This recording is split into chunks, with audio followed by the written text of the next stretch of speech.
আমার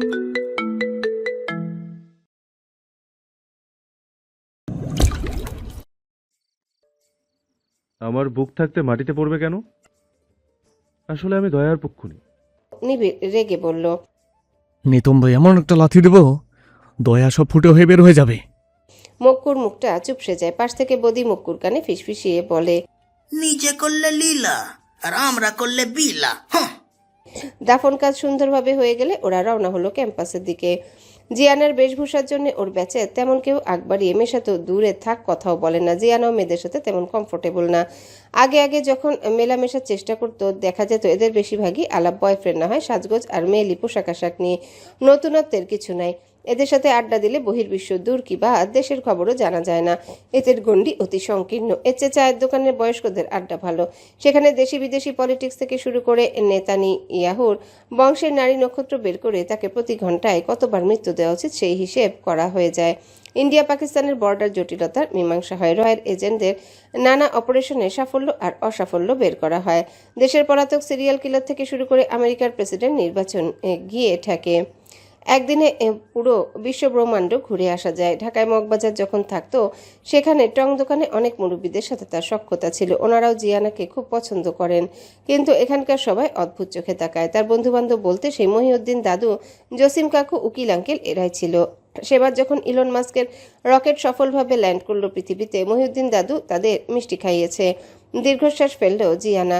সে তার বয়স্ক বন্ধুদের মিস করছে। পাশের কেউ বসার শব্দ পেয়ে জিয়ানা তাকিয়ে দেখলো উন্নত স্বাস্থ্যের অধিকারী একটা মেয়ে। গলায় মোটা চেন, হাতে চুড়ি, কানে ঝুলানো দুল, হাতের অনামিকায় আংটি, টকটকে বেগুনি রঙের জামা, হালকা সাজসজ্জাও আছে। ব্যাস একটা টিকলি দিলেই বিয়ের কনে লাগতো। জিয়ানা কয়েকবার চোখ পিটপিট করলো। মেয়েটার সাজের ঝলকে তার চোখে তারা ভাসছে। মেয়েটা হেসে হাত বাড়িয়ে বলল, হাই, আমি মৌসুমি।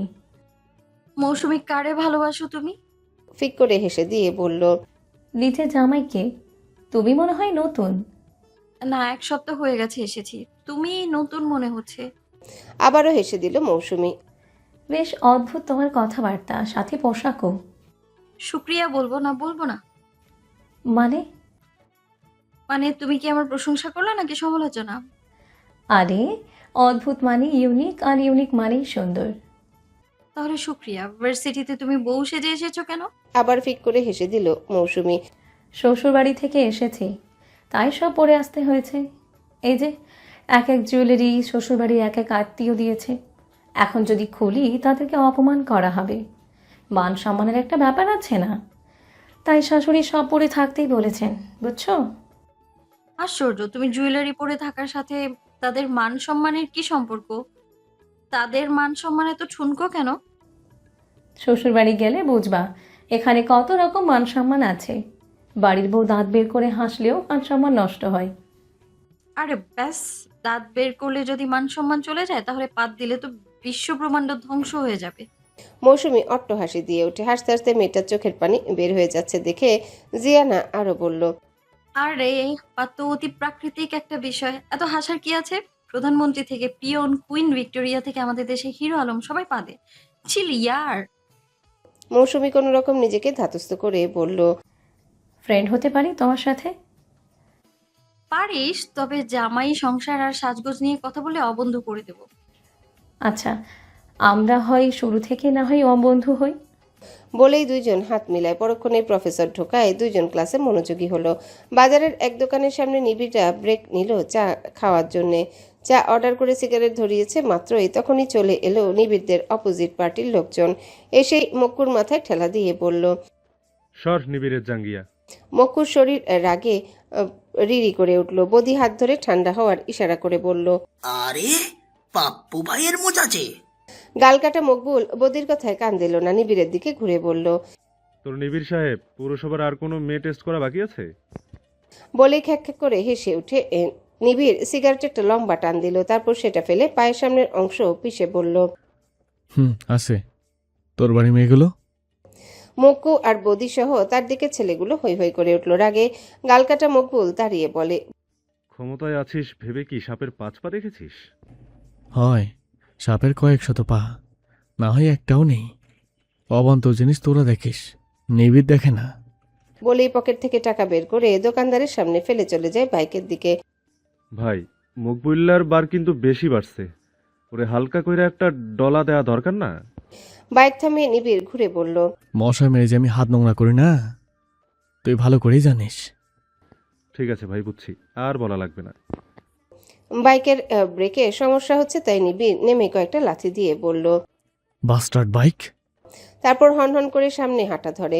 মক্কু সামনে গিয়ে কয়েকবার চেষ্টা করার পর স্টার্ট দিয়ে পেছনে পেছনে আগালো। নিবিড়ের রাগ হলেই হাঁটা দিবে, বাইকে থাকলে সেটাকে ফেলে এগিয়ে যাবে। অদ্ভুত এই লোকটার সাথে থাকে বলে কতজন কত কথা বলে, সে যাই বলুক সে নিবিড়ের সাথ ছাড়ে না। রাস্তা থেকে তুলে এনে তাকে আশ্রয় থেকে শুরু করে লেখাপড়া সব করিয়েছে। নিবিড় তার জন্যে বাবা মা সব। নিবিড় 3 বেলা যে লাথি দিলেও মক্কুকে কেউ সরাতে পারবে না তার কাছ থেকে। আর নিবিড় কি সেটা মক্কু আর সজীব ছাড়া কেউ জানে না। যদিও পারিবারিক যে একটা ঘাপলা আছে সেটা বোঝে। তারা হলে বাবা মা 14 গোষ্ঠী থাকতে কেউ আলাদা ফ্ল্যাট কিনে একা থাকে, একদম দরকার ছাড়া মুখ দিয়ে কথা বের হয় না নিবিড়ের। আর কত যে অদ্ভুত আচরণের আছে সেসবের কোনো ইয়াত্তা নেই। নিবিড় নিজের রাগ কমানোর জন্য সবসময় হাঁটাহাঁটি করে। হেঁটেই ক্যাম্পাসে পৌঁছালো। মক্কুও পেছনে এসে বাইক সমেত দাঁড়ায়। সামনে তাকিয়ে দেখতে পেল জিয়ান আর বদির বোন মৌসুমি কথা বলতে বলতে এগিয়ে আসছে। হঠাৎ পাশ থেকে কাদা পানি ছিটকে পড়ল জিয়ানার গায়ে। ঘটনা এত দ্রুত ঘটলো জিয়ানা বুঝে উঠতে পারল না কি হলো। আশেপাশে সবাই হাসাহাসি শুরু করেছে। মৌসুমি জিয়ানার সামনে আড়াল করে দাঁড়িয়ে কাদো কাদো হয়ে গেছে। ভয়ের কারণ একটাই, জিয়ানা সাদা জর্জের শার্ট পরেছে, পানিতে সেটা ট্রান্সপারেন্ট হয়ে ভেতরে অন্তর্বাস স্পষ্ট দেখা যাচ্ছে। মৌসুমি বলল। তোর ব্যাকপ্যাকটা সামনে ধর, তাহলে সমস্যা হবে না। জিয়ানার সেসবে খেয়াল নেই, সে পাশের ছেলেটার দিকে তাকিয়েছে। তারপর সেই অবস্থাতেই ঘুরে বলল। আজ তকে তকে ছিলি না, কখন সুযোগ পাবি পানি ছোড়ার? এটা কি ড্রামার সেট? কেউ নায়িকার গায়ে পানি ছিটিয়ে দেবে, সে কেঁদে ভাসিয়ে দেবে, তারপর নায়ক এসে শার্ট খুলে তার সম্মান বাঁচাবে। আমার সম্মান এত সস্তা না। শরীর নিয়ে আমি প্রাউড ফিল করি, হেজিটেট না। আশেপাশে যারা হাসাহাসি আর ফোন বের করে ভিডিও করছিল জিয়ানা তাদের উদ্দেশ্যে বলল। শার্ট খুলে দেবো, ভালো মতো দেখা যাবে। দিই। বলেই শার্টের বোতামে হাত দিয়েছে, অমনি কেউ একটা জ্যাকেট তার গায়ে পরিয়ে দিচ্ছে। উপরে তাকিয়ে দেখে রাফিন ইসলাম। রাফিন হাত ধরে বলল। চলো জিউ। জিয়ানা আর কোনো সারা শব্দ করলো না। নিবিড় পুরো ঘটনা দাঁড়িয়ে দেখে পানি নিক্ষেপকারীর দিকে এগিয়ে গিয়ে বলল। কে? ছেলেটা আমতা আমতা করে বলল। মানে? যেটা জিজ্ঞাসা করছি সোজা উত্তর নাকি বাঁকা আঙ্গুল? ভাই আমার কোনো দোষ নাই, আপনাদেরই লোক নির্দেশ দিয়েছে। নিবিড়ের ভ্রু কুচকে গেল। আমাদের মানে? সমুদ্র ভাই। বলেই কেটে পড়ল ছেলেটা। নিবিড় মক্কুর দিকে জিজ্ঞাসা দৃষ্টিতে তাকায়। মক্কু বলল। ভাই, সমুদ্র ভাই তামান্নার সাথে রিলেশনে আছে। কয়েকদিন আগে তার ফোনে তামান্নার ছবি সহ কন্ট্যাক্ট নাম্বার থেকে কল আসলে আমার সন্দেহ হয়। একটু খোঁজ নিয়ে দেখি, কমন রুমের চিপায় 2 জন চুম্মাচুম্মি করতেছে। বলেই কান ধরে ফেলল। ঠিক এই জন্যই বদিকে বলেছিলাম, বোন বিয়ে তোর আগে 10 বার ভাবিস। কাপড় পরলে বদলানো যায়, কিন্তু কপাল পড়লে। থেমে আবারও জিজ্ঞাসা করলো। আর ওই নিয়াজমিটার কি খবর? ভাই আমি ঠিক বলতে পারবো না কি খবর। যাদেরকে ওর পেছনে লাগিয়েছিলাম কাল তারা আমার কাছে মাপ চেয়েছে, বলেছে অন্য কাজ দিতে। এই মেয়ের মাথা খারাপ। খুলে বল। ক্লাবের দিকে হাঁটতে হাঁটতে বলল নিবিড়। 2 জন ওই মেয়ের পেছন ক্যাম্পাস থেকে বের হয়েছিল ঠিকই, কিন্তু মাঝপথে যেয়ে নাকি মাইয়া অদৃশ্য হয়ে যায়। তার ঠিক 5 মিনিট পর তাদের 2 জনের পেছনে দাঁড়িয়ে ভাউ করে ভয় দেখাইছে। এইভাবে কয়েকবার করছে। সেই 2 জনকে নিয়ে মার্কেটের আশেপাশে এলাকা থেকে প্লাস্টিকের বোতল টোকাইছে। সেখান থেকে বস্তিতে গিয়ে এক গাদা টোকাই পোলাপানের সাথে পিকনিক করছে। লগে উড়াধরা গানের সাথে টানা 40 মিনিট নাচাইছে। আমার পাঠানো 2 পোলারে বগল দাবা করে নিয়েই সারাদিন টই টই করে ঘুরছে। দিন শেষে তাদেরকে 100 টাকা করে টাকা দিছে পারিশ্রমিক হিসাবে, আর ফোন নাম্বার দিয়ে নিয়ে রাখছে কাল আবার বোতল টোকাবে। সমস্যা এখানেও না, পোলা 2টার আত্মীয় নাকি দেখে ফেলছে তারা বোতল টোকাইতেছে। নিবিড় জিজ্ঞাসা করলো। আর কিছু জানিস? মানে কাদের সাথে মিশে বা পরিবার সম্পর্কে? বয়স্ক দারোয়ান, পিয়ন কিংবা বাচ্চাদের সাথে আগ বাড়িয়ে কথা বলে, আর সবাইকে অ্যাভয়েড করে চলে। পরিবারের মা মহিলা, কলেজের শিক্ষিকা। জেনিকে তো চিনেন, বড় বোন আর বড় ভাই চাকরি করে, সবাই নর্মাল। খালি বাপশালার এই মাইয়াই অ্যাবনর্মাল। ভোরের আলো ফোটার আগেই নাকি বাপ বেটি রাস্তায় নেমে দৌড়ানো শুরু করে। এইটুকুই জানছি ভাই। নিবিড় বিছানায় শুয়ে পড়ে আঙ্গুল দিয়ে চলে যেতে বলল। সিগারেট হাতে নিয়ে নিবিড় আওড়ালো। শুভ্র বা সন্ধে তার। নিকটস্থ একটা রেস্টুরেন্টে এসে রাফিন জিয়ানাকে বাথরুমে গিয়ে ফ্রেশ হয়ে আসতে বলল। জিয়ানা বাথরুমে ঢুকে পড়ায় রাফিন একটু সাইডের একটা টেবিলে বসে টুকটাক খাবার অর্ডার করলো। মিনিট 10 পর জিয়ানা বের হয়ে এলো। মাস্ক ক্যাপ সবকিছু কাদায় মাখামাখি, তাই সব খুলে ব্যাগে রেখেছে। চুলেও লেগেছে, কিন্তু সেটা তো আর খোলা যাবে না, তাই পানি দিয়ে কোনো রকমের ময়লা সরিয়ে এসে বসলো। রাফিন এক পলক দেখে মাথা নিচু করে ফেলে মুচকি মুচকি হাসছে। সেই পিচ্চি মেয়েটা আজ পূর্ণ যুবতী। বড় বড় বাদামি চোখ আর সেই ছোট নাক আজ লাবণ্যে ঠাসা। গায়ের রং খুলে পাকা আমের মতো টসটসে হয়ে গেছে। জিয়ানা খেয়াল করেছে ওনার হাসি, কিন্তু বিশেষ পাত্তা দিল না। হয়তো অদ্ভুত লাগছে দেখতে, তাই হাসছে। হাত তুলে ওয়েটারকে ডাক দিল। ওই মাম্মা। রাফিন ঝুঁকে বলল, আস্তে লেডি আস্তে, আমি অর্ডার দিয়েছি অলরেডি, তোমার পছন্দের স্ন্যাক্স সব। জিয়ানা ভ্রুকুচকে বলল, স্যার আমার পছন্দ যে এখন অনেক চেঞ্জ হয়ে গেছে, সুগার অয়েল ফ্রি খাবার এখন পছন্দ। আর মানুষের ক্ষেত্রেও কি পছন্দ চেঞ্জ হয়ে গেছে? জিয়ানা মুচকি হাসলো রাফিনের ইঙ্গিতময় কথা শুনে। শার্টের কলার কাঁধ থেকে 2 হাত দিয়ে উঁচু করে ধরে আছে। ভেজার কারণে শরীরে যে অস্বস্তি হচ্ছে সেটা থেকে বাঁচতে এমন করে রেখেছে। তখনকার টমবয় এখনো টমবয়ই আছে স্যার। রিলেশনে আছো? হুম। কে সে, যদি বলা যায় আর কি? রিলেশন তো একটা না স্যার। কিছুক্ষণ আগে রাফিনের মুখে যে রং ছিল হঠাৎ সেটা উপে গেছে। জিয়ানা অল্প হেসে বলে, আচ্ছা ফার্স্ট থেকে বলি, relation with family member, relation with বুইরা বেটাস and also recently with some বাচ্চাস। রাফিনের চেহারায় আবারও আলো খেলে গেল। নিজের হাত বাড়িয়ে জিয়ানার হাত ধরে বলল, সেদিনের জন্য সরি জিউ, তোমার বয়স অল্প ছিল। ওই বয়সে সবাই একটা ফ্যান্টাসিতে ভোগে। তোমাকে হার্ডলি না বললে তুমি লেখাপড়ায় খারাপ হয়ে যেতে। আমি জানি আপনার তখন রিলেশন ছিল, অত সেন্টি জিয়ানা খায় না। আর সত্যি ফ্যান্টাসি ছিল। আপনি প্রথম আমার সাথে গার্লি ট্রিট করেছেন, that's why I was wrong path. মনে হচ্ছে সঞ্জনা আপুর সাথে আপনার ব্রেকআপ হয়ে গেছে। আপু তো বিয়ে করে বাচ্চা ফুটিয়ে ফেলেছে, আপনি এত পিছিয়ে কেন স্যার? সানজানাকে তুমি চেনো? অবশ্য অস্বাভাবিক না, তোমার ডিপার্টমেন্টের সিনিয়র সে। আর ব্রেকআপ আমার পক্ষ থেকেই হয়েছে। আমার নিজের মন বসছিল না, মন অন্য কোথাও ছিল, সেটা বুঝতে অনেকটা দেরি করে ফেলেছি। Can I touch your nose জিউ? জিয়ানা একটা দেয়াল ফাটা হাসি দিল। আশেপাশের কয়েকজন হঠাৎ উচ্চ হাসির শব্দে ঘুরে দেখতে শুরু করে। রাফিন একটু ইতস্তত করে আবারও বলল, আস্তে আস্তে। স্যার আমাকে তো দেখছেন কেমন আমি, আমার মতো মেয়ে মনে হয় বিয়ে বাচ্চা সংসার, আচ্ছা সব বাদ দিলাম, ন্যাকা মেয়েদের মতো প্রেম ফ্রেম করতে পারবে মনে হয়? আমার ওইসব ধাঁচে নেই। তবে অস্বীকার করছি না, আপনি এখনো আমার ক্রাশ। প্রথম দিন ক্যাম্পাসে আপনাকে দেখে লাভটা বিট হয়ে গিয়েছিল, বেশি হয়ে গিয়েছিল আর কি, সত্যি। তবে আপনার পরিচয় পাওয়ার পর সব ফুস। ওয়েটার খাবার পরিবেশন করলো। তখন সত্যি সব স্ন্যাক্স জিয়ানার পছন্দের। Cashew nut salad with extra cheese, wafer with ice cream, mint lemonade, butter shashlik. মুচকি হেসে জিয়ানা বলল, আমি ইমপ্রেস স্যার, এতদিন পরেও সব মনে রেখেছেন। বলে একটা সাসলিকের স্টিক নিয়ে খাওয়া শুরু করে। ইশারায় রাফিনকে খেতে বলল। রাফিন জিয়ানার খাওয়া দেখছে, হঠাৎ বলে উঠল, ক্যাম্পাসে কখনো মাস্ক খুলবে না জিউ, তাহলে আমার খুব সাংঘাতিক ক্ষতি হয়ে যাবে। আর আমার পরিচয় পেয়ে কিসের কি বুঝলাম না, খুলে বলো। জিয়ানা মুচকি হেসে বলল, স্যার আপনাকে চিনতে কষ্ট হচ্ছে, আপনার পছন্দ কিন্তু একেবারে আমার সাথে যায় না। আপনার লম্বা চুল পছন্দ, সরু নাকওয়ালা, শ্যামা আর শর্ট মেয়ে পছন্দ যে আপনার বুক পর্যন্ত পড়বে। এগুলো ক্যাম্পাসের সবাই জানে। আপনি আর সঞ্জনা আপু ক্যাম্পাসের আইডল কাপল ছিলেন। ও হ্যাঁ, মাস্ক কাল থেকে আর পরবই না। আমার আবার সাংঘাতিক ঘটনা দেখতে ভালো লাগে। বলেই বড় বড় বাইটে সবগুলো সাসলিক খেয়ে লেমনেডের গ্লাস থেকে স্ট্র ফেলে দিয়ে এক চুমুকে শেষ করলো সেটা। তারপর আবারও বলল, আপনার বাবা স্থানীয় ইউপি চেয়ারম্যান, যদিও ওনার রেপুটেশন খুব ভালো এলাকায়, জনদরদি নেতা, কিন্তু আমার রাজনৈতিক পাবলিকে অ্যালার্জি আছে। আমাদের আলমারিতে অন্যরকম অনেক রকমের পোশাক থাকে, কিন্তু রাজনৈতিক ব্যক্তিদের থাকে অনেক রকম চরিত্র। মানুষ ভেদে কাপড়ের মতো চরিত্র বদলায় তারা। কথাটা কি ভুল বললাম? না, ভুলনি। আমাদের দেশের প্রেক্ষাপটে এটাই স্বাভাবিক। তবে আমার বাবা অন্যরকম। উনি এই পর্যন্ত অনেক ত্যাগ তিতিক্ষার বিনিময়ে এসেছেন। তুমি হয়তো জানো, আমার পরিবারের প্রায় সবাই খুন হয়েছে। সাথে আমার বাবার একটা হাতও গেছে। উনি মানুষের কষ্ট বুঝেন। আচ্ছা, আমার সমস্যা সাইডে রাখলাম, ধরলাম আমাদের কিছু হলো, আপনার ফ্যামিলি আমার দেখে বেহেড হয়ে যাবে না তো আবার?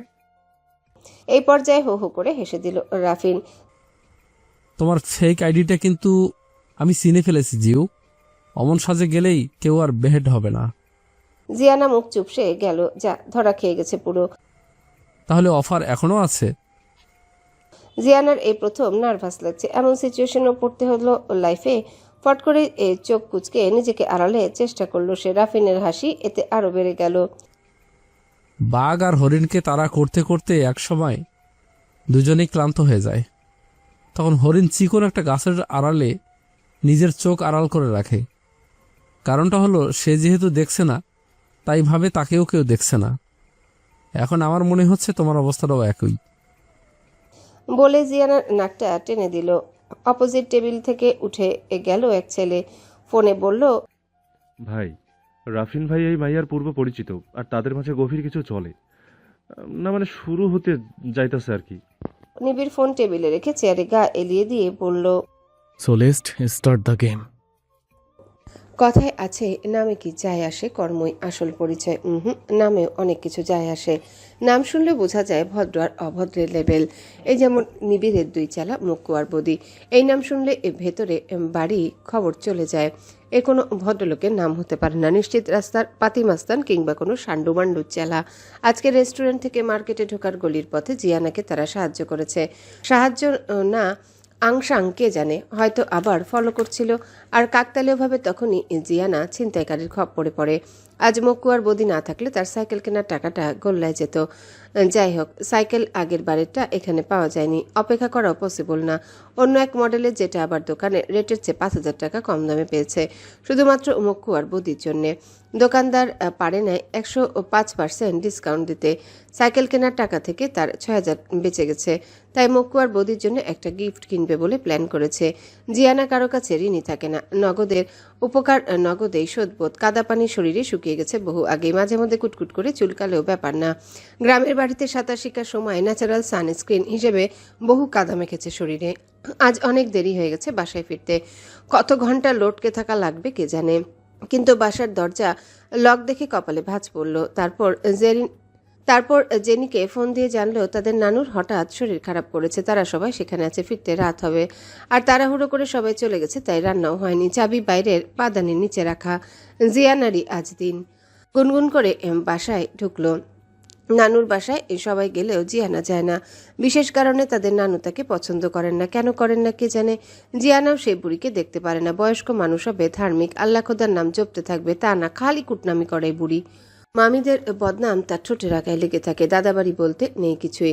এক চাচা ছিল, উনিও নিরুদ্দেশ। দাদা দাদি কবেই মারা গেছেন।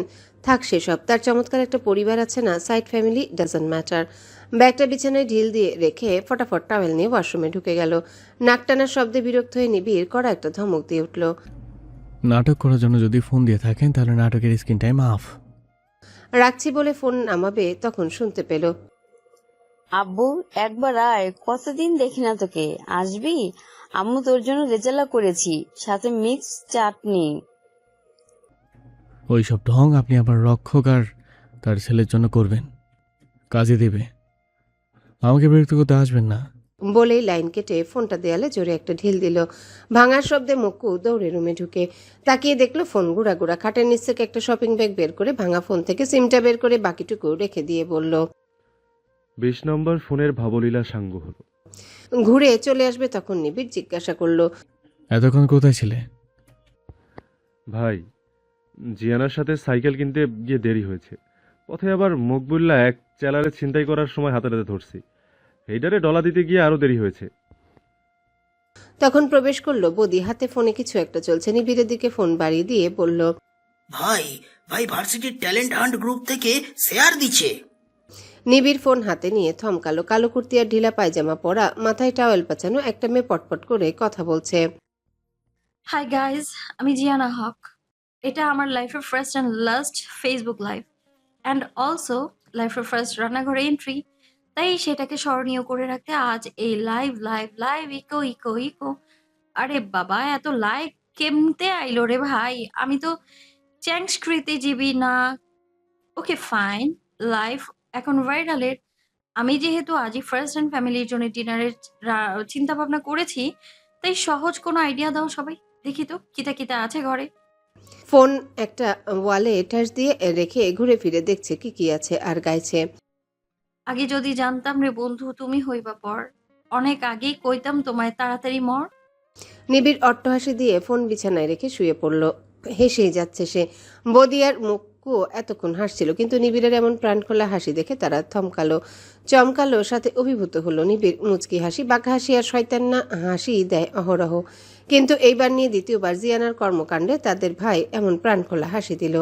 দুজনেই চোখ চাওয়াচাই করে আবারও নিবিড়ের দিকে তাকায়। জিয়ানার কথায় আবারও ফোন হাতে তুলে নিল নিবিড়। ডালার ডিম ভাজি, ওকে রেসিপিটা দাও। সহজ হলেও আমি না কখনো একটা ডিম অমলেটও করিনি।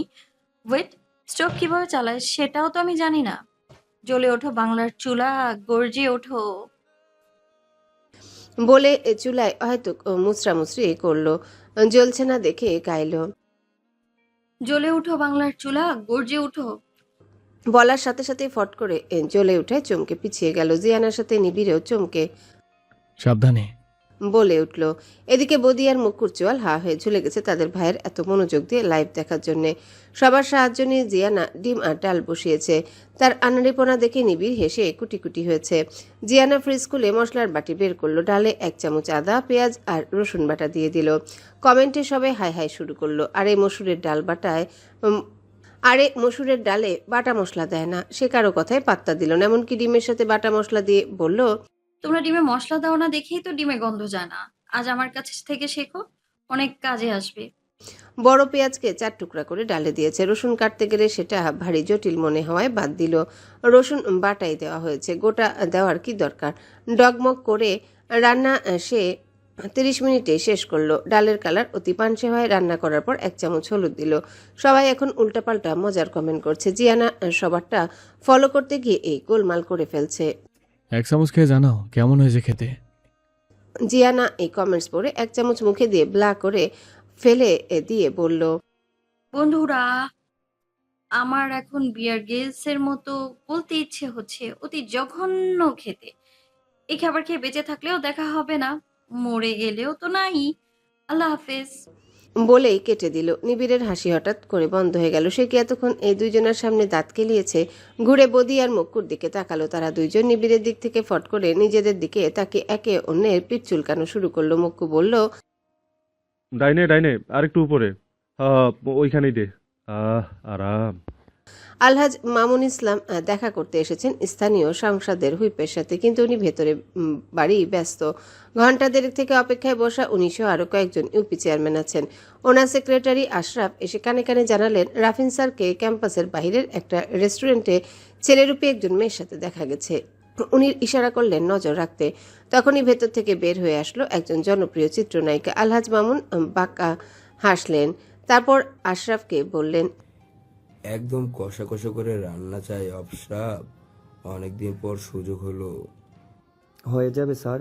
মাননীয় সংসদের সাথে বড্ড নমনীয় এবং অত্যন্ত বিনয়ী হয়ে যখন প্রতিটা ইউপি চেয়ারম্যান নিজেদের ঘাটতি তুলে ধরছিল, তখনই হন্তদন্ত হয়ে প্রবেশ করলো ওনার সেক্রেটারি। আর কানে কানে কিছু বলার সাথে সাথে উনি চেয়ার ছেড়ে উঠে দাঁড়িয়ে পড়লেন। মাঘের শেষের দিকে হওয়ার পরেও কুলকুল করে ঘাম শুরু হয়। মিটিং রুমে সবাই মুখ চাচই করছে। সেক্রেটারি এখানে মিটিং শেষ করতে বলে ওনাকে ধরে ভেতরে চলে গেলেন। মামুন ইসলাম বাহিরে বের হয়ে আশরাফকে বললেন, আমার সামনে অন্য কেউ অনেকদিন অযাচিত হয়ে বসেছিল, এবার আসল উত্তরাধিকার বসবে। কি বলেন আশরাফ? আশরাফ নত মস্তিষ্কে উচ্চারণ করল। বিলকুল।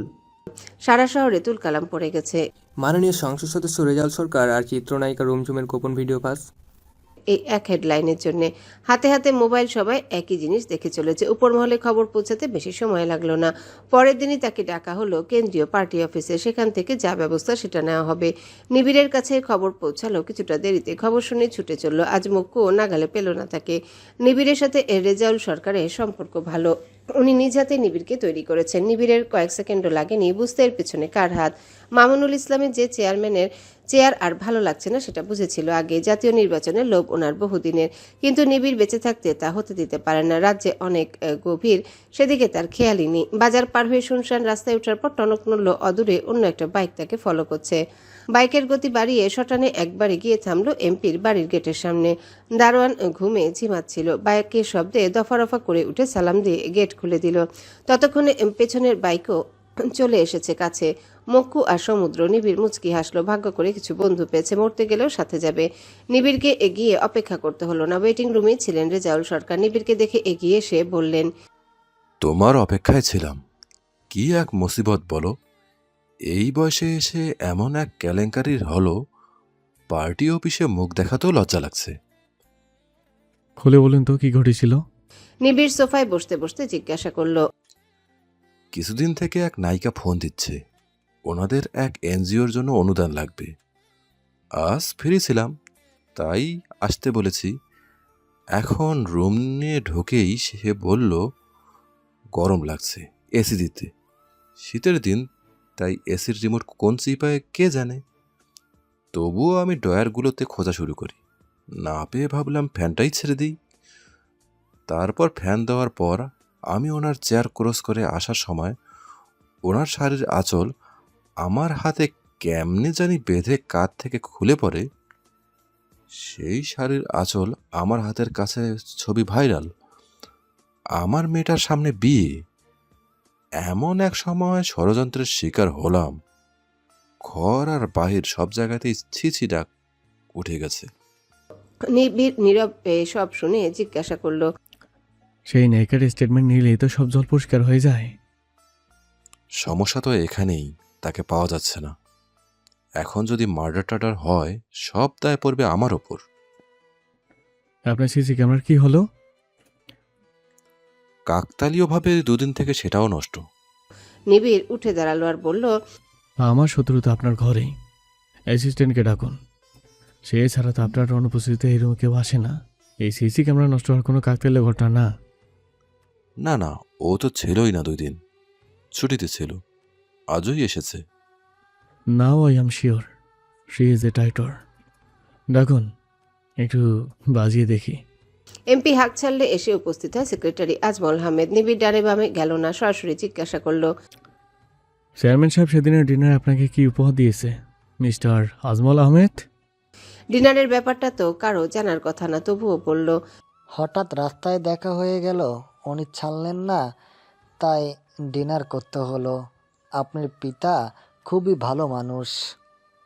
পিতা কথাটা শুনে হাত মুঠো করে ফেললো নিবিড়। অপরদিকে এমপির চেহারা শক্ত হয়ে উঠল। নিবিড় বলে উঠল, যেই এমন অঘটন ঘটাক, এমনটা না করলেও পারত। এমপি সাহেবের এবার নির্বাচনের ইচ্ছা ছিল না। যোগ্য কাউকে উনি পার্টির কাছে রিপ্রেজেন্ট করতেন। সেই হিসেবে আমাদের ইউপি চেয়ারম্যান প্রথম কাতারেই ছিল। এমপি এবার ঘুরে বসলো নিবিড়ের দিকে। সে কখন এমন সিদ্ধান্ত নিল কিছু বলবে তার আগে আজমল বলে উঠল, এটাই ভালো সিদ্ধান্ত। নির্বাচনের তো আর বেশি সময় নেই। মামুন স্যারের জনপ্রিয়তাও তুঙ্গে। উনি নির্দ্বিধায় পাশ করে যাবেন। রেজাউল সরকার উঠে ঠাটি একটা চড় দিলেন। পাশের রুম থেকে ওনার পার্সোনাল গার্ডদের ডাক দিলেন আদরখানায় নিয়ে যাওয়ার জন্য। নিবিড় বলল, স্যার, আমি কাল আপনার সাথে দেখা করতাম, কিন্তু সময় পাচ্ছি না। এখন মনে হচ্ছে আগে দেখা করে এই কথাগুলো জানানো দরকার ছিল সবার আগে। আজমলের স্বীকারোক্তি আপনার ফেসে যাওয়া থেকে বাঁচাবে আশা করি। তোমাদের বাপ ছেলের ক্লাসটা কি নিয়ে সেটাই বুঝি না আমি নিবিড়। সে আমার বাবা না, আর রাজনীতিতে বাপ বেটা বলতে কিছুই নেই। এখানে পুরোটাই নীতিহীন রাজ। বলেই উঠে গেল নিবিড়। জিয়াউল আর আঞ্জুমান ফিরলেন রাত 10টা নাগাদ। বাইরে থেকে খাবার এনেছে জিয়ানার জন্য। আঞ্জুমান ফ্রেশ হয়ে এসে জিয়ানাকে ডেকে রান্নাঘরে ঢুকলো। পরক্ষণে মৃদু এক চিৎকার দিল। ডাকে সাড়া না দিলেও চিৎকারে জিয়ানা বই রেখে শটান হয়ে দাঁড়িয়ে যায়। জিয়াউল আর জিয়ানা এসে দেখে আঞ্জুমান রেগে লাল হয়ে আছে। আর রান্নাঘরে সিডর, আইলা, নার্গিস সব ঘূর্ণিঝড় বয়ে গেছে। জিয়ানা দরজার পাশ থেকে হুসহুস করে বিড়ালটাকে তাড়িয়ে বলল, আম্মু, পাশের বাসার বিড়ালটা চরম বেয়াদব আর চোট্টামিতে এক্সপার্ট। কোন দিক দিয়ে ঢুকে তোমার রান্নাঘর লন্ডভন্ড করে ফেলেছে আল্লাহ জানেন। তখন রান্না শেষ করে যখন দেখে রান্নাঘরে বিধ্বংসী অবস্থা জিয়ানার মাথা চক্কর দিয়ে ওঠে। সেটাকে ঠিক করতে গেলে আরো খারাপ করে ফেলবে। কি করবে উপায় না পেয়ে জানালা খুলে দেয় আর ডিম ভাজা সেখানে রেখে আই আই বলে বিড়ালটাকে ট্যাপে ফেলে। এখন এটার উপর সব দায় দিয়ে সে কেটে পড়বে। আঞ্জুমান একটা খুন্তি হাতে নিয়ে বলল, বিড়াল কি ডাল রান্না করতে পারে? পারে না? উল্টা জিয়ানা চেহারা অসহায় করে প্রশ্ন করলো। ব্যাস চোর ধরা। আঞ্জুমান তেরে এলে আর জিয়ানা এক ছুটে জিয়াউলের পিছনে। অসভ্য মেয়ে, তোকে আমার রান্নাঘরে ঢুকতে কে বলেছে? বাপ বেটিয়ে মিলে আমার রান্নাঘর যেমন ছিল তেমন করে দিবি, না হলে আজ তোদের ঘরে জায়গা নেই। না, কি আশ্চর্য, এখানে আমি কোত্থেকে এলাম? জিয়াউল বলে সরে যেতে নিলে জিয়ানা কাঁধ ধরে আটকে দিয়ে বলল, আব্বু গো, যেও না, এই খুন্তির মায়ের তো খাও নাই, আমার বাঁচাও। সব দোষ তোমার জিয়া। জেনিকে কিন্তু আমি সব মোটামুটি শিখিয়েছি, কিন্তু তোমার এই কন্যাকে তুমি গড়েছ। আর আজ এই হাল, একটা ডিম ভাজতে পারে না। মেয়েরা জজ ব্যারিস্টার হলেও চুলা গুঁতোতেই হয়। বলেই ধপধপ পায়ে নিজ কক্ষে ফিরে গেলেন আঞ্জুমান। জিয়াউল অসহায় দৃষ্টিতে মেয়ের দিকে তাকালেন। জিয়ানা চোখ পিটপিট করে বলল, cap, you are the main culprit. রান্নাবান্নাও ট্রেনিং এর একটা পার্ট। হন হন করে রান্নাঘরে ঢুকে গেলেন জিয়াউল। বিড়ালের মতো পা ফেলে জিয়ানাও পেছন পেছন গেল। তুমি নাকি কিছু টোকাইদের সাথে মিশছো আজকাল, ওদের সঙ্গ ছাড়তে হবে। কেন? আবার প্রশ্ন করছো কেন? ওদের কোনো কিছুই ঠিক নেই। পুচকে পুচকে বাচ্চা সব নেশা করে, গালাগালিতে পিএইচডি। জিয়াউল প্লেট বাটি সিংকে নিতে নিতে বলল, এটার দায় তো ওদের না আব্বু। তো কাদের? ওরা জন্মগত এমন না, পৃষ্ঠপোষকতার অভাবে এমন। ময়লা বিনে ফেলে বলল জিয়ানা। কতদিন থেকে চিনো এদের? এদেরকে এক শ্রেণীর লোক এই অবস্থা থেকে উপরে উঠতে দেবে না, আবার নিচেও নামবে না। শহরে গুরুত্বপূর্ণ ইনফরমেশন পাচার হয় এদের মাধ্যমে। বাইরের কেউ এদের সাথে মিশলে সহজেই কালার হয়। আমি এই মুহূর্তে চাচ্ছি না তুমি লোক সম্মুখে আসো। আরো কিছুদিন সময় লাগবে তোমার রেডি হতে। আব্বু, তুমি কি আমাকে স্মাগলার বানাতে চাও, কিংবা সিরিয়াল কিলার? নাকি কঠিন প্রতিশোধ নিতে তোমার শত্রুর ঘরে বউ করে পাঠাবে? কোনটা? তারপর নির্দেশ দিবে, যা জিয়ানা যা, এরাই তোর শত্রু, এদের জ্বালিয়ে পুড়িয়ে খাক করে দে, এই টাইপ কিছু?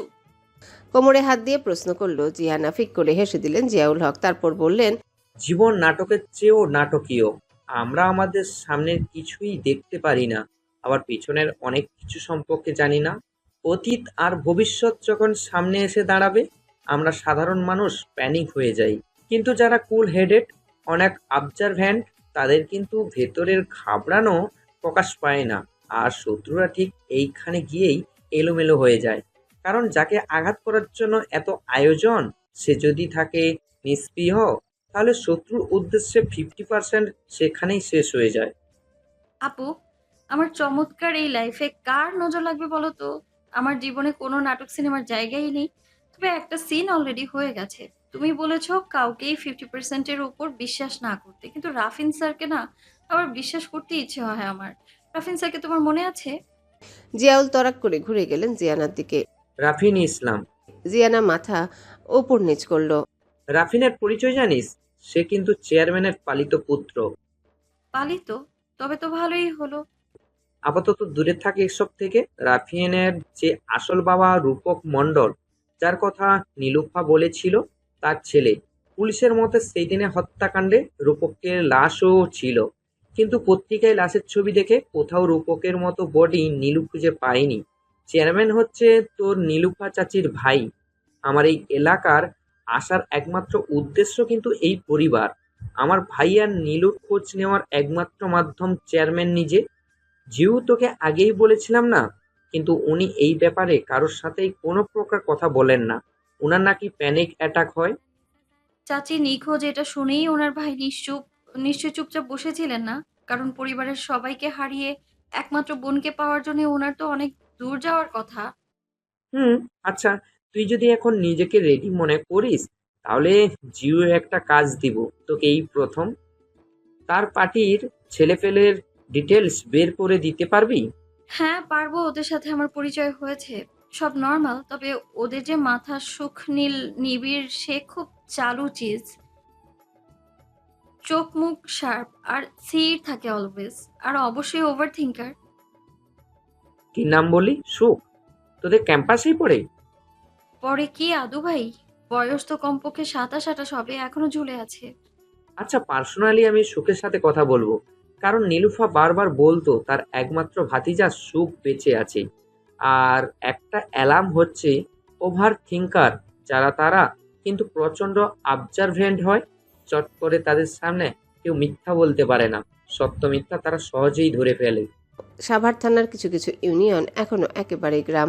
জিয়ানা প্রথমে এসে বেশ অবাকই হয়েছে। ঢাকার নিকটে একটা থানায় এখনো এত চমৎকার পল্লী রূপটা আছে, সত্যি অবিশ্বাস্য। ধামরাইয়ের এই এলাকায় সকাল সকাল সাইকেল নিয়ে হাজির জেনি। সেই সকাল থেকে টানা ফোন দিয়ে তার মাথা আওলা ঝাওলা করে দিয়েছে। ভোরে খেজুরের রস পাড়া হয় এখানে, সেটা খাওয়াবে। সাইকেল নিয়ে কিছুটা দূরে থামলো। অদূরে একটা গাছের আড়ালে জেনি আর সজীবকে দেখা যাচ্ছে। এতক্ষণে পরিষ্কার হলো ব্যাপারটা। নিজের সেফটির জন্য এত তলব। 3 ছাউনে পান, 1 আষাঢ়ে ধান। জিয়ানাকে ব্যবহার করা দাঁড়াও, বের করছি আমি, দাঁড়াও। বলেই নিজের ফোন বের করে চিপায় তাদের কার্যকলাপ ভিডিও করলো। আচ্ছা জেনি, আমার বয়সের দিকে তোমার মায়া হয় না? দুঃখী দুঃখী মুখ করে বলল সজীব। কি মায়া হবে? বয়সের সাথে মায়ের কি সম্পর্ক? আমার বন্ধুবান্ধব সব বিয়ে করে হানিমুন করা শেষ, একই শুধু আউটকাম আসা বাকি, আর তুমি আমাকে ঘোরাচ্ছ শুধু। মায়ের হোটেলে খেয়ে বন্ধুর হোটেলে কামলা খাটলে খেয়ে তোমাকে বিয়ে করবে সজীব? চাকরির চেষ্টা করছি তো জেনি, না হলে কি করব?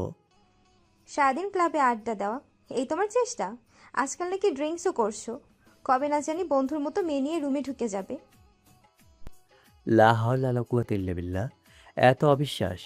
এটা সত্যি, বন্ধুদের আড্ডায় জোড়াজুড়িতে 2 বার খেয়েছি, কিন্তু খেয়ে প্রচণ্ড অসুস্থ বোধ করি। তাই নিবিড় বলেছে আমাকে আর এসব আড্ডায় রাখবে না, আর আমার বন্ধুকে নিয়ে কথা হবে না। সে ভার্জিন একটা পলা, নারীদের এ যাবৎ কখনো ছুঁয়ে দেখেনি। তোমার বন্ধু যদি ভার্জিন হয় তাহলে জনি সিংসও পবিত্র পুরুষ। সজীব জেনির মুখের দিকে ঝুঁকে অতি আশ্চর্য হয়ে প্রশ্ন করলো। জানি, তুমি জনি চান্দুকে কিভাবে চিল্লা? ও মাই গড, তুমি কি ওইসব দেখো? এই এই চলো চলো, আজই বিয়ে করব। কি আশ্চর্য, জনিকে কে না চেনে? সোশ্যাল সাইটে অসংখ্য মিম তাকে নিয়ে হয়। সে একজন নীল জগতের মানুষ। এটা অ্যাডাল্ট কাউকে বোঝানোর জন্য কিছু দেখা লাগবে কেন? সজীব জেনির হাত ধরে বলল। না না না না, আমার বউ অন্য বেটাকে দেখবে কেন? স্বয়ং আমি থাকতে চাকরি বাকরি গুল্লি মারি, আজই বিয়ে। তখনই জিয়ানা সাইকেল দিয়ে তাদের রাস্তা আটকে দাঁড়িয়ে বলল।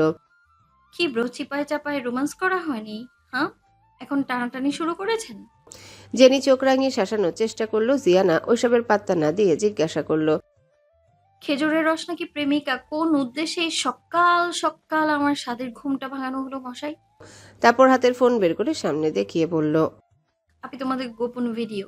ভ্রু নাচিয়ে শয়তানি একটা হাসি দিল। সজীব এগিয়ে এসে ফোনটা নিতে চাইলে জিয়ানা সেটা সরিয়ে ফেললো। বন্ধু, তোমার বোনের হাত ধরা ছাড়া এই 4 বছরে একটা উড়ন্ত চুমুও খাইনি কসম। এমন ভিডিও কেউ দেখলে বাবে বাচ্চা কাচ্চা প্ল্যান করে ফেলেছি আমরা। লক্ষ্মী আপু ডিলিট কর তাড়াতাড়ি। এই তোমরা এসব ঢং ঢং সাইডে রাখো, চলো খেজুরের টাটকা রস খাবো। বলে জেনি আগে আগে হাঁটা শুরু করলো। আমি খাবো না আপি, খেজুরের রসে নিপা ভাইরাস আছে, বাদুরের মাধ্যমে এই ভাইরাস ছড়ায়। তোমরা লাইলি মজনু খেয়ে মরো, আমার এখনো একটা ঠিকঠাক প্রেমই হলো না। Where is my Majnu? Jenny আবার পিছিয়ে এসে ধুম করে একটা কিল বসিয়ে বলল। কাল না বললি স্যার তোকে ইনডাইরেক্টলি প্রপোজ করেছে, এখন আবার মজনু খুঁজছিস কেন? সেকেন্ড হ্যান্ড জিনিস আমার পছন্দ না আপি, বাটা প্রেম ট্রেম করে বয়স্ক হয়ে গেছে, আর কোনো গতি নাই, তাই আমার কাছে এসেছে। বলেই ফিক করে হেসে দিল। নিবিড়ের একমাত্র টান আসে কবিতায়। কবিতাকে সে নিজ প্রেমিকার চোখে দেখে। জীবনানন্দ দাশ তার প্রিয় কবি। নিবিড়ের মনে হয় এই ভদ্রলোক তার জন্যে কবিতাগুলো লিখে গেছেন। বদি এসে কিছু বলায় কান থেকে ইয়ারপড খুলে তার দিকে তাকালো। ভাই, আজও এই মাইয়ার পাল্লায় পড়ছি। সে এখন আমার আর মক্কুর নাম নিয়ে পড়ছে। কেন বে, কেন বে?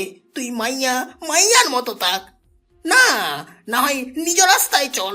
আমাদের মান সম্মান নিয়ে তোর এত নাড়াচাড়া করা লাগবে কেন? হ্যাঁ, মান সম্মান পরে, আমার সামনে হয়তো কথা বললে তোর কল্লা টেনে আমি ফুটবল খেলবো। Go to the point. আমাদের নামের ঠিক নাই, তাই সে একটা ছাগল নিয়ে আসছে। আচ্ছা, আমার আর মক্কুর আকিকা করাবে। হ্যাঁ। নীরব দাঁড়িয়ে পড়ল। এই জীবনে কত উদ্ভট মানুষকে দেখেছে, কিন্তু এমন হাফ মেন্টাল মেয়ে এই প্রথম। আজ তেরিবেরি করলে কানের নিচে বাজাবে, মেয়ে বলে কোনো ছাড় দিবে না। কানের নিচে দিতে গিয়ে নিজেই থমকে গেল নিবিড়। একটা রোগা ছাগলকে কাঁঠালের পাতা খাওয়াচ্ছে ফর্সা গোলগাল মুখের চাপা নাকের একটা মেয়ে, মুক্তার মতো ঝকঝকে দাঁত বের করে হেসে উঠছে যখন ছাগলটা পাতা নেওয়ার জন্য হাত চেটে দিচ্ছে। কে এই মেয়ে? এত পরিচিত কেন তার চেহারা? এত মায়ে বা কেন এই চোখে? রিমোট কন্ট্রোল রোবটের মতো নিবিড় গিয়ে জিয়ানার সামনে ঘাসে হাত মুড়িয়ে বসলো। জিয়ানা একবার চোখ তুলে দেখে আবারও ছাগলের দিকে মনোযোগ দিল। ব্যাস, নিবিড়ের মনে পড়ে গেছে কার চোখ এটা। নীলুফা ইসমেন তোমার কি হয়? হঠাৎ প্রশ্নে জিয়ানা কিছুক্ষণ ভ্রু ভাঁজ করে থেকে উত্তর দিল, চাচি কেন? ওনাকে কিভাবে চেনেন? উনি আমার ফুপি। ও, উনি তো নিখোঁজ বহু বছর থেকে। আরে বাহ, আমরা তো আত্মীয় হই। বলেই জিয়ানা চমৎকার একটা হাসি দেয়। নিবিড়ের মনে হলো কড়া মাদকতায় ঘিরে ধরল তার চারিপাশ। ঘোর কাটলো জিয়ানার ফোন কলে। জিয়ানা ফোন ধরে শুধু হু আর হা করলো, তারপর উঠে ছাগলের দড়িটা নিবিড়ের হাতে দিয়ে বলল, আপনার চেলা দুইটা আমার উপকার করেছে, তাই আমিও তাদের উপকার করে শোধবোধ করে দিলাম। এই একটা ছাগল কেনার সামর্থ্য আছে তাই একটাই কিনেছি। আপনার 2 ছাগলের জন্য 2টা দরকার, না হলে আকিকা হবে না। আপাতত বদির নামটা বদলান, কারণ ইতিহাসে বাকের ভাই ডুবেছিল ওনারই বিশ্বস্ত ডান হাত বদির জন্য। সত্যি বলতে হুমায়ুন স্যার সত্যিই বলেছেন কোথাও কেউ নেই মিস্টার সুখনীল নিবিড়। আজ মাস্ক আর চশমা নেই কেন? কেউ একজন বলেছে আমি মাস্ক ছাড়া আসলে নাকি সাংঘাতিক ঘটনা ঘটে যাবে। আমার আবার সাংঘাতিক জিনিস খুব পছন্দ, তাই কি ঘটে সেটা দেখতেই রুল রেগুলেশনসকে গুল্লি মেরেছি আমি। আয়নার সামনে দাঁড়ালেই তো সাংঘাতিক জিনিস দেখতে পারবে। আমাকে সাংঘাতিক বলছেন? আমি সাংঘাতিক? তা নয় তো কি, আমার আশেপাশে কোনো মেয়ে আসবে না, তাকায় না পর্যন্ত, অথচ তোমাকে দেখে মনে হয় ওরা ওভার রিয়াক্ট করে যাচ্ছে এতকাল। যে সকল পুরুষের চোখ গলার 4 আঙুল নিচে কখনোই নামে না, তাদের সাথে আনিজের কি আছে? হাঁটতে হাঁটতে বলল জিয়ানা। কিছুক্ষণ থমকে থাকলো নিবিড়। মেয়েটা কি চোখের ভাষা পড়তে পারে নাকি? নিজের ভাবনাকে সাইড রেখে প্রশ্ন করলো, কোথায় যাও? সুন্দরবন। সাইকেলে? হুম, আরও গেছো আগে? প্রায়ই তো যাই। ভ্রু কুচকে ফেললো নিবিড়। ভাইয়া প্রায় পার্সেল পাঠায়, আমি গিয়ে নিয়ে আসি। বলেই সাইকেলের কাছে গিয়ে তাতে উঠে চলে গেল। কুচকানো ভ্রু সোজা হলো নিবিড়ের। কি অদ্ভুত এই মেয়ে! সুন্দরবন কুরিয়ারের কথা এমনভাবে বলল মনে হয় সুন্দরবন ট্যুরে যাচ্ছে। এই দেশের বেশিরভাগ মানুষ জানেই না রাজনীতি কি, গণতন্ত্র কাকে বলে। শহরে একটু একটু সচেতনতা থাকলেও গ্রামের দিকে রাজনীতি মানেই মন্ত্রীর ছেলে মন্ত্রী হওয়া, আর নির্বাচনের আগে যে পক্ষ বেশি পান সিগারেট দেবে তাকেই ভোট দেওয়া ন্যায্য মনে করে। গ্রামের চায়ের দোকানগুলোতে রাজনৈতিক চর্চা হয় ভোটের 1 সপ্তাহ আগে থেকে, আর নির্বাচনের 2 দিন পর পর্যন্ত। বাকি মাস চলে মান্নার ছেলে মান্না কিভাবে ফিরে এসে প্রতিশোধ নিল, শাবানা কিভাবে ছেলে মেশিন চালিয়ে কোটিপতি হয়ে ধনী বোনকে দেখিয়ে দিল, জসিম কিভাবে লটারি জিতলো, আর রাজাকের অহংকারী ছেলেরা তাকে ঘর ছাড়া করলো। এসব রসালো সিনেমার আলাপ, কিংবা পাড়া প্রতিবেশীর কার ঘরে কি চলছে, কে পরকিয়া করলো, কার মেয়ের বয়স বেশি কিন্তু বিয়ে হচ্ছে না, এসব পরনিন্দা করেই তো তারা তৃপ্তির ঢেকুর তোলে। আর মহিলারা তো দিন রাত বুঁদ হয়ে থাকে বিদেশি সিরিয়ালে। কলেজ ভার্সিটির চিত্র আরো ভয়াবহ। এখানে ছেলেদের একমাত্র উদ্দেশ্য রাজনীতিতে ফেম পেয়ে 5-6টা গার্লফ্রেন্ড পটানো, আর মেয়েদের কাছে কোনো রাজনৈতিক ভাই বেশি জনপ্রিয়, তাদের কাছে নিজেকে বিলিয়ে দেয়া। এই জন্যই তো এই দেশের সঠিক রাজনৈতিক চর্চা হয় না, কারণ এদের কাছে দেশের চেয়ে দলটাই বড়, দলের চেয়ে নেতা বড়, আর নেতা তার স্বার্থে কর্মীদের মিসইউজ করতে থাকে। যত প্রকার অসামাজিক কাজ, লুট খুন দখলদারি, সব করে কর্মীদের জোরেই। কর্মীরা যদি সচেতন হতো, নেতার চেয়ে দেশের স্বার্থে আগে ভাবতো, আগে ভেবে অর্ডার পালন করতো, তবে নিশ্চয়ই এই হাল হতো না, নেতারাও এত নেতাগিরি দেখাতে পারতো না। একটানা বলেই থামলো জিয়ানা। সব মানুষ তার দিকে ঘুরে তাকায়। ইতিমধ্যে গুঞ্জন শুরু হয়ে গেছে তাকে নিয়ে। কলেজের নতুন বিল্ডিং উদ্বোধনে চেয়ারম্যান সাহেব তরুণদের কাছে পরামর্শ চাইলে কেউ যখন কোনো সাড়া শব্দ করলো না, তখন জিয়ানা উঠে উক্ত কথাগুলো বলে। সবার আগে আলহাজ মামুন ইসলাম নিজেই হাততালি দিলেন। তার দেখা দেখি হলরুমের বাকিরাও তালি দিয়ে ভরিয়ে দিল। কি নাম তোমার মামনি? চমৎকার কথা বলছো। এখন আমি যদি বলি এই দেশের মেধাবীরা রাজনীতির মতো কঠিন রাস্তা বেছে নেয় না বলেই মেধাহীন অযোগ্যরা আসে, এটা কি ভুল হবে? হবে না। এই ধরো, আমি তোমাকে বললাম তুমি রাজনীতিতে যোগ দাও, দেবে কি? অবশ্যই দেব, যদি এইটুকু নিশ্চিত করেন আপনার পর আপনার পুত্রদের কেউ চেয়ারম্যান হবে না। কারণ একজন মেধাবী তার মেধা দিয়ে সর্বোচ্চ স্তরে পৌঁছাতে চায়, কিন্তু রাজনীতিতে সর্বোচ্চ স্তর অনেক আগে পরিবারতন্ত্র দখল করে রেখেছে বলেই মেধাবীরা সেখানে যায় না। আর যাই হোক, একজন মেরুদণ্ডওয়ালা মানুষ নিশ্চয়ই কারো গোলাম হতে চাইবে না। সবাই মুখ চাওয়াচাই করছে। চেয়ারম্যানের জবাবে হল নীরব হয়ে গেল। দীর্ঘদিনের একটা প্রথা চলে আসলেই যে সেটাতে চলতে থাকতে হবে এমনটা নয়। এই দেশের রাজা ছেলে রাজা আর প্রজার ছেলে প্রজা হয় একমাত্র পৃষ্ঠপোষকতার কারণে। অন্যরা গিয়ে আসে না, দেখে না। রাজা নিজ রাজ্যের চিন্তায় নিজের সন্তানকে উপযুক্ত করে গড়ে তোলে। খুব বেশি দূরে না, এই দেখো, আমার পরে আমার ছোট্ট পুত্র নিবিড়ের মতো এ এলাকায় কেউ রাজনীতি বোঝে বলে আমি মনে করি না। তোমার কাছে আছে এমন কেউ? সেটা আপনার বেশি জানার কথা। পার্টিতে যত কর্মী আছে সেখানে কে যোগ্য আর কে অযোগ্য, একজন লিডারের চেয়ে কে ভালো বুঝবে সেটা? আমাদের দেশে একজন রেসলিং ডোনার কখনো প্রধানমন্ত্রী হতে পারবে? কিংবা প্রধানমন্ত্রীর সন্তান কি কখনো কোনো ক্যাফেতে ওয়েটার কাজ করবে? সিস্টেমের যে গন্ডগোল, আমি সেটার কথা বলেছি। তোমার সঙ্গে আমরা আড্ডা জমবে মেয়ে। তোমাকে আমার বাসায় দাওয়াত রইল। আজ এখন এভাবে কথা বলে আমার মন ভরছে না। বলে তিনি স্টেজ থেকে নেমে আশরাফকে ইশারা করলেন খোঁজ নিতে। স্যার, এই মেয়েটার কথাই বলেছিলাম, রাফিন স্যারের সঙ্গে রেস্টুরেন্টে গিয়েছিল। মামুন ইসলাম আরেকবার তাকালেন জিয়ানার দিকে, তারপর বললেন, আশরাফ, পাত্রী দেখো। বারুদ আগলে বসে থাকা উচিত না। 1 সপ্তাহ সময় দিলাম। প্রোগ্রাম আরো কিছুক্ষণ চলবে, কিন্তু জিয়ানার এক জায়গায় বেশি সময় মন টিকে না। ছটফটে স্বভাবের কারণে হলরুম থেকে বের হয়ে এলো, কিন্তু চেয়ারম্যানের গাড়ির সামনে নিগ্রো গার্ড দেখে তার ভ্রু কুচকে গেল। ফটাফট ফোন বের করে সেলফি নেওয়ার ভান করে ব্যাক ক্যামেরায় এক গার্ডদের ছবি তুলে নিল। ফোন বন্ধ করার সঙ্গে সঙ্গে পেছন থেকে কেউ তার কনুই শক্ত করে ধরে টেনে হলরুমের পেছনে নিয়ে যেতে লাগে। জিয়ানা না ঘাবড়ে শক্তি বাঁচানোর জন্যে সঙ্গে সঙ্গে পা মেলাচ্ছে। একটা চিপা জায়গায় এসে তাকে ছেড়ে দেয়, কিন্তু হাত ছাড়ার পর দানবীয় হাত দিয়ে 2 গাল একসঙ্গে চেপে ধরায় তার ঠোঁট মাছের ঠোঁটের মতো বের হয়ে এলো।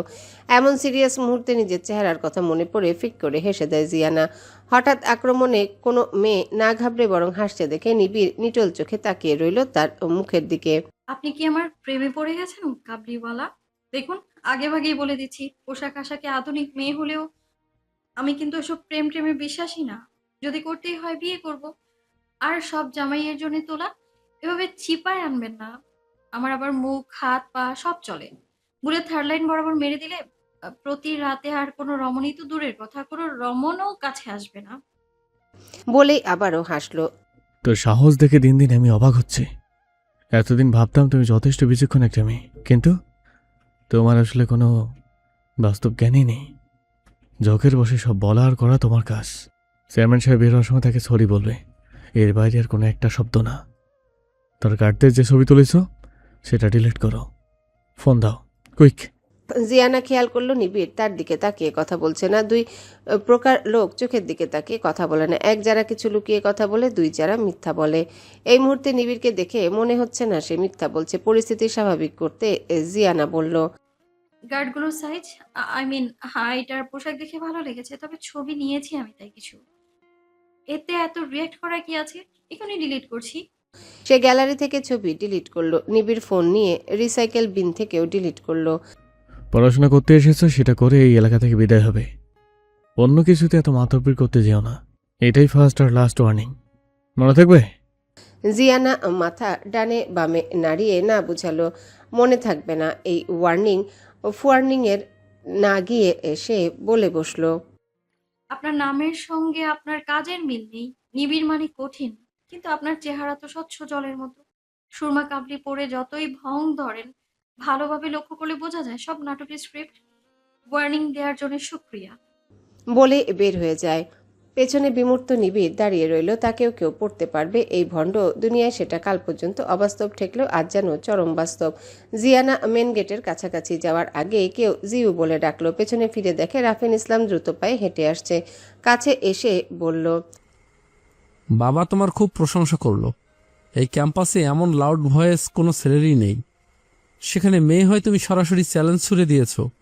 I am really proud of you. বলেই হাত থেকে সাইকেল নিয়ে নিজে উঠে বসে জিয়ানাকে পেছনে বসতে বলল।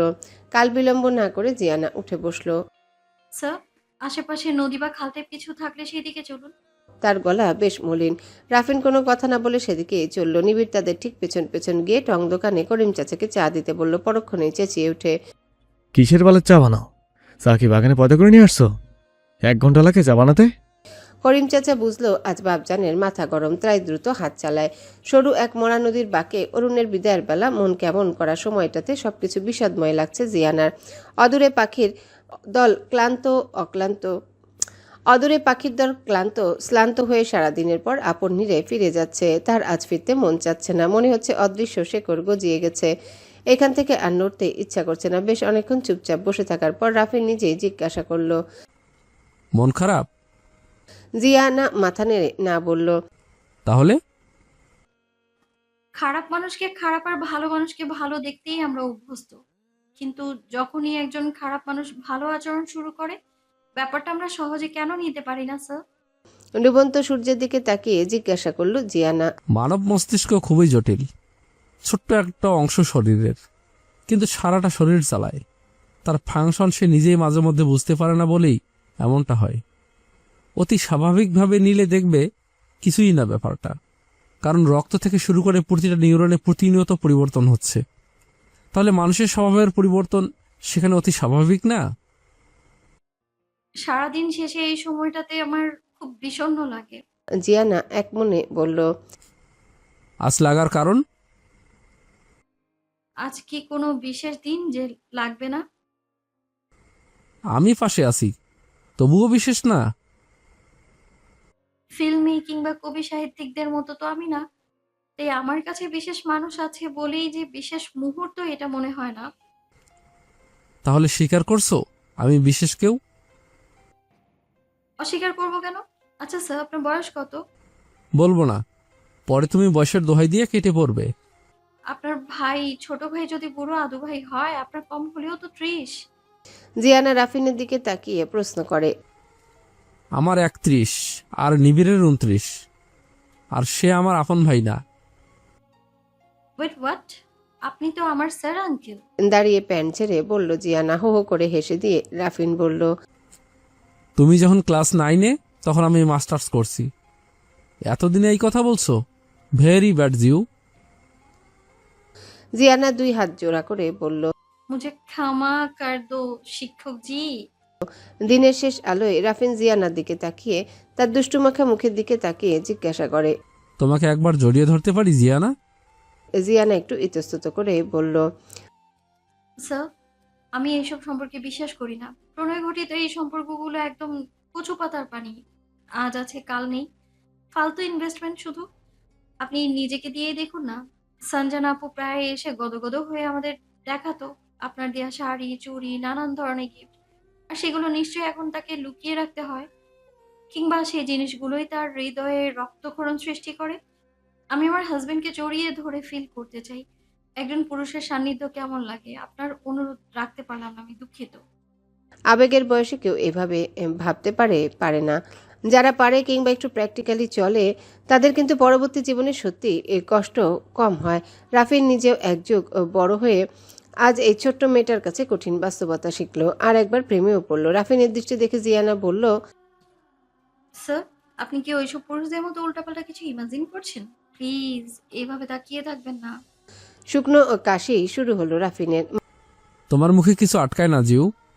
এইভাবে কেউ বলে? মাথা নেড়ে না করে বলল। যাহা সত্যি তাহাই বলিলাম। পুরুষ এক আজব জিনিস মাইরি। বিচক্ষণ মস্তিষ্ক নারী সঙ্গ পেলে ভোতা মস্তিষ্কে পরিণত হতে কাল ক্ষেপণ করে না। আমার এখন যেতে হবে স্যার, আজ নিশ্চিত শাস্তি খাবো। বলে সাইকেলের কাছে গেল জিয়ানা।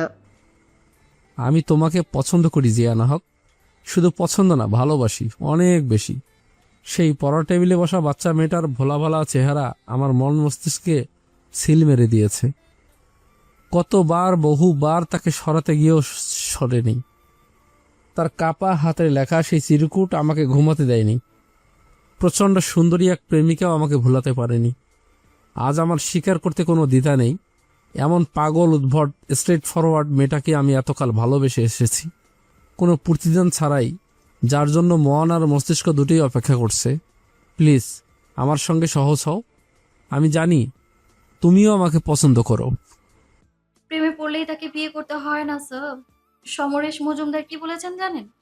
প্রেম হচ্ছে বেনারসি শাড়ি, যাকে আপনি তুলে রাখবেন যত্ন করে, মাঝে মধ্যে নামিয়ে রোদে দেবেন, আবার আলমারিতে তুলে রাখবেন। কিন্তু বিয়ে হচ্ছে বাট ভাঙা তাঁতের শাড়ি, যাকে প্রতিদিন গায়ে জড়ানো হয়, ধোয়া হয়, রোদে শুকানো হয়। দিন শেষে সেটার চাহিদা চেহারা মলিনার রুক্ষ হয়ে যায়। একটু আগে না বললে কবি সাহিত্যিকদের মতো না তুমি? এখন আবার পল্টি কেন? জেনিয়াপুর বিয়ে হোক, যদি অপেক্ষা করতে পারেন আমার আপত্তি নেই। আর আপনার এখন আব্বু ডাক শোনার বয়স, পারলে বিয়ে করে দাওয়াত দেন। তবু এই লেমন জুস মার্কা প্রেম প্রীতি আমার পক্ষে সম্ভব না। বলে সাইকেল প্যাডেল মেরে চলে গেল জিয়ানা। রাফিন নরম ঘাসে শুয়ে পড়ল। এক অদ্ভুত পিচ্চির প্রেমে পড়েছে সে, যে নাকে দড়ি দিয়ে ঘোরাচ্ছে। কি অদ্ভুত মানব হৃদয়! উল্কি বা ট্যাটু যেটাই বলা হোক, বর্তমানে পশ্চিমাদের পাশাপাশি দক্ষিণ এশিয়াতেও জনপ্রিয় একটা শিল্প। ইসলামে হারাম। সুই ট্যাপ একটা মেশিন দিয়ে শরীরের চামড়াতে ক্ষত করে বিভিন্ন রং দিয়ে স্থায়ীভাবে একটা নকশা করাই হলো ট্যাটু। রাজধানীর Dhanmondi tattoo artist plus analyst Luna পোয়েটাসের বাসার সামনে দাঁড়িয়ে আছে জিয়ানা। ভার্সিটির ফ্রেন্ড মুনের অপেক্ষায় সে। নকশাল সীমানা প্রাচীরের ফাঁক দিয়ে ভেতরে সৌন্দর্য উকি ঝুঁকি দিচ্ছে। বড় লোকদের বড় ব্যাপার। বাড়ির সামনে বিরান ভূমি, অথচ এলাকার এই ইঞ্চি জায়গার দাম কত হতে পারে জিয়ানা মনে মনে হিসাব করছিল। তখনই পেছন থেকে কেউ মাথায় টোকা দিল। ঘুরে দেখলো ছাই রঙের কামিজ, সাথে মস্ত ঢিলা ডেনিম প্যান্ট, গলায় গামছা প্রিন্টের ওড়না, আর মাথায় পাগড়ি, কপালে চাঁদ টিপ দেওয়া উজ্জ্বল শ্যামা এক কন্যা নিজের গজদন্ত বের করে 180 ডিগ্রি কেলিয়ে দাঁড়ানো। দেখে মনে হবে ন্যাংটা বাবার মাজার থেকে উঠে আসা কোনো ভণ্ড মুরিদ। সেসব সাইডে রেখে জিয়ানা জিজ্ঞাসা করলো, কিরে মহিলা, এত দেরি করলি কেন? আরে ক্যাম্পাস থেকে এখানে আসতে সময় লাগে না তো? কি করবি ট্যাটু আর্টিস্ট দিয়ে? তোর কি নতুন বাড়তি কুটেছে ট্যাটু করার? বেরি, ভেতরে চল, পরে বলছি। আব্বে জিও দেখ, কুত্তা হইতে সাবধান। জিয়ানা ফুটপাত থেকে একটা ইটের টুকরো হাতে নিয়ে জিজ্ঞাসা করলো, কোথায়? আরে গাধি, বাড়ির ভিতরে কুত্তা আছে। এইসব বড় লোকদের কুত্তাগুলো হেপ্পি হারামি টাইপ ভাব বলা হয়। ভাব তো হবেই, এমন ডুপ্লেক্স বাড়িতে থাকে। তোর মতো আমার মতো গরিব নাকি ঢুকতে দেবে ভেতরে? আমরা দেখতেই কেমন গরিব না রে? জিয়ানা নিজের দিকে তাকিয়ে বলল, তুই ঠিক আছিস, কিন্তু আমাকে কেমন জঙ্গল লাগছে দেখ। লাইফের ফার্স্ট মনে হচ্ছে চারুকলায় পড়লেই এমন ভং ধরতে হবে নাকি? ঢুকতে দিবে? চলো, ওনার এক আত্মীয়ের বাচ্চাকে আমি প্রাইভেট পড়িয়েছি। দারোয়ানকে পরিচয় দেওয়ার পরও ভ্রুকুচকে জিয়ানাকে দেখলো বারবার। এই বাড়িতে সবাই প্রবেশ করে দামি গাড়ি করে। এমন গরিব মনে হয় ওরাই। ঢুকে মন একটু কাচুমাচু শুরু করলো কুকুরের ভয়ে। গার্ডেনের এক সাইডে 2টা জার্মান শেফার্ড বাঁধা, তাদের দিকে জিহবা বের করে তাকিয়ে। এদের সাইজ আমাদের দেশি কুকুরের চেয়ে বেশ বড়। বড় লোকদের কুকুর হারামি হয় না, বড় লোকরা নিজেরাই হারামি। এরা মানুষের বাচ্চার চেয়ে কুকুর বিড়ালের বাচ্চা পালাকে পশ মনে করে বেশি। অথচ আমাদের দেশে দেখ কত শত লক্ষ শিশু এতিম ঘুরে বেড়াচ্ছে। জিয়ানা হাঁটতে হাঁটতে বলল। বিশাল 4টা পিলারের নিচে এসে মুন কলিং বেলে সুইচ প্রেস করলো। মিনিট 2 পর একজন সুরুচি ভদ্রমহিলা দরজা খুলে দিলেন। জিয়ানার মনে হলো স্টার প্লাসের কোকিলা মোদির বাসায় ঢুকে গেছে। বাসাতেও এত সেজেগুজে আছে মহিলা। মিডল ক্লাসরা নিজেদের বিয়েতেও এত জুয়েলারি পরে না। জিয়ানা অবাক হলো তখন ভদ্রমহিলা যখন কথা বললেন। উনি হুট করে ভদ্রলোক হয়ে গেলেন, মানে উনি তৃতীয় লিঙ্গের। তখন জিয়ানার লক্ষ্য হলো সদ্য শেভিং করলে যেমন দেখায় ওনাকেও তেমন দেখাচ্ছে। অধিক মেকআপেও সেটা ঢাকা যায়নি। ভদ্র পুরুষ হোয়াইট এভার। উনি হাই হ্যালোতে না গিয়ে সরাসরি জিয়ানার দিকে তাকিয়ে বলে, বড্ড বাড়াবাড়ি রকমের যৌবনের শরীর তোমার মেয়ে। কি নাম তোমার? সারা জীবন জিয়ানার কথায় মানুষ খাবি খেয়েছে, কিন্তু আজ এই পুরুষের কথায় জিয়ানার কথা কণ্ঠনালীতে আটকে গেল। পাশ থেকে মুন হেসে উত্তর দেয়, ওর নাম জিয়ানা হক। ওভারসাইজ ড্রেসে আপনার চোখ দিয়ে কি কোথাও কোথাও চলে যায় miss? I am not miss lady, I am complete Mrs. Leave it. কি জন্য এসেছ বল? অতিমাত্রায় শুদ্ধ উচ্চারণ ওনার কথায়। জিয়ানা নিজের ব্যাকপ্যাক থেকে ডায়েরি বের করে একটা নকশা দেখালো, যেখানে ড্রয়িং করা একটা ব্ল্যাক মাম্বা সাপ মানুষের মাথার খুলি কামড়ে ধরে আছে। তারপর বলল, ইউনিভার্সিটি একটা জার্নাল রিপোর্টারের জন্য আমাকে কিছু রিয়েল কাজ করতে হয়েছে। আমি যাদের সার্চ করেছি, সিক্রেট ইনভেস্টিগেট করি, তাদের গ্যাংয়ের বেশ কয়েকজন আছে বিদেশি, এবং তাদের নেকে এই ট্যাটুটা দেখি আমি। সামহাও আমি যদি ভুল না হই, এটা আফ্রিকান ক্যানিবালদের একটা চিহ্ন, রাইট? লুনা পোয়েটস একটু নড়ে চড়ে বসলেন, তারপর জিয়ানার দিকে তাকিয়ে বললেন, লাইফ রিস্ক আছে, এমন কাজ আমরা শুধু ডিফেন্সের সাথে শেয়ার করি। সিভিলিয়ানদের এইসব কৌতূহল কখনোই ভালো কিছু বই আনে না। তোমাদের বয়স কম, তাই এই ইনভেস্টিগেশন এখানে স্টপ করে দাও। তারপর নিজের স্বরূপে ফিরে গিয়ে জিজ্ঞাসা করলেন, কি নেবে, হট অর কোল্ড? জিয়ানার মন একসাথে থ্যাংক ইউ বলে না করে উঠে গেল। জিয়ানা তার উত্তর পেয়ে গেছে। আই থিঙ্ক তোমার কার্ভ কোমরে যদি একটা ট্যাটু করো আর শর্ট টপ পরে বের হও, whole country boy will go crazy for you. Hello বন্ধুরা, পরবর্তী পার্ট খুব তাড়াতাড়ি আসবে, তো সবাই অপেক্ষায় থাকো। আর চ্যানেলটি যারা এখনো সাবস্ক্রাইব করোনি, তারা পরবর্তী পার্ট দেখার জন্য চ্যানেলটি সাবস্ক্রাইব করে রেখো। ধন্যবাদ সবাইকে, আমাদের সাথেই থেকো।